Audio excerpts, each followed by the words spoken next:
Evet arkadaşlar, bugün sizlerle beraber slime nasıl yumuşatılır diye bir video çekiyorum. Bunun için evde hemen hemen bulabileceğiniz, hemen hemen de değil yani, her zaman bulabileceğiniz malzeme kullanacağım. Sadece bir malzeme var.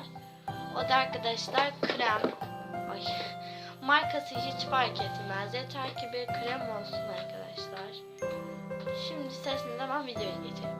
Benim arkadaşlar sert bir slime'ım vardı burada. Böyle yumuşakmış gibi gözüktüğüne bakmayın.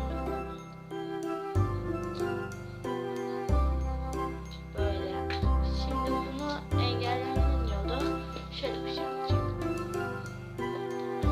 Önce kremimizi arkadaşlar bayağı bir süreceğiz.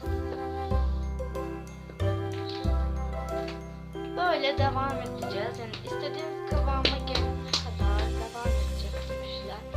İsterseniz daha süre de yapabilirsiniz buna.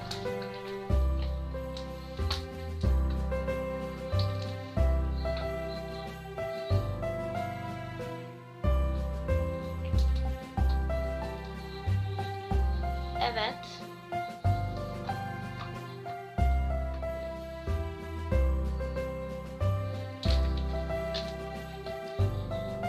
Birazcık daha sürelim.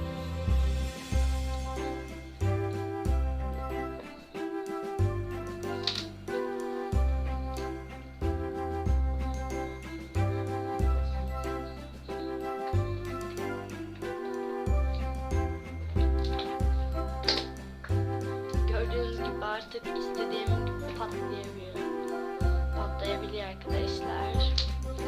Tekrar krem süreceğim.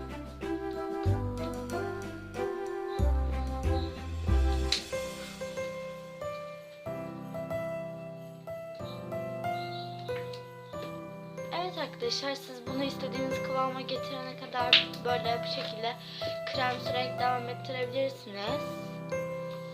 Benim şu anda istediğim kıvama ulaştı bence. Evet arkadaşlar, bu videomuzun da sonuna geldik. İzlediğiniz için teşekkür ederim. Abone olmayı ve beğenmeyi unutmayın. Bir dahaki videolarımızda görüşmek üzere.